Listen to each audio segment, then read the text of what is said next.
જય જવાન જય કિસાન। હું છું અમિત માણાવદરિયા, તમે છો વેધર ગ્રુપ સબસે તેજ પર ખેડૂત ભાઈઓ। આપણે થોડા દિવસ પહેલાં જે વિડીયો બનાવ્યો એમાં કહ્યું હતું કે મે મહિનાના પહેલા અઠવાડિયામાં એક જોરદાર માવઠું દેખાઈ રહ્યું છે આપણે, અને ઢેફા ને એવું બધું પરલી જશે એવું આપણે માવઠાનું આપણે દર્શાવ્યું હતું। અને તેમાં સાથે આપણે એમ પણ કહ્યું હતું કે નજીક આવશે ત્યારે વધારે ખ્યાલ આવશે, એટલે ફરી તમારા સમક્ષ રજૂ થશું।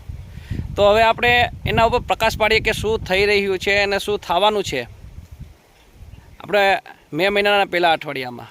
તો ખેડૂત ભાઈઓ, જે આપણે માવઠાનું અનુમાન કર્યું હતું એ મુજબ માવઠું ગુજરાતમાં એટલું અસરકારક છે નહીં। અરબી સમુદ્રમાં એક એન્ટી સાયક્લોન બન્યું છે, એના હિસાબે ઘણું વીક પડી ગયું છે। અને આગાહી સમયમાં જે આપણે મે મહિનાના પહેલા અઠવાડિયામાં કહ્યું હતું કે માવઠાનું, એમાં એવું થશે કે કસકાતરા રૂપી વાદળો આપણે ખૂબ જોવા મળશે। ખૂબ એટલે આપણે એમ થશે કે માવઠું થશે એવું, પણ હાલ નોર્મલ માવઠા જેવું એમાં થઈ શકે છે। આપણે એમાં નોર્મલ માવઠા જેવું કદાચ થઈ શકે છે, કારણ કે કસકાતરા રૂપી વાદળો ખૂબ થશે।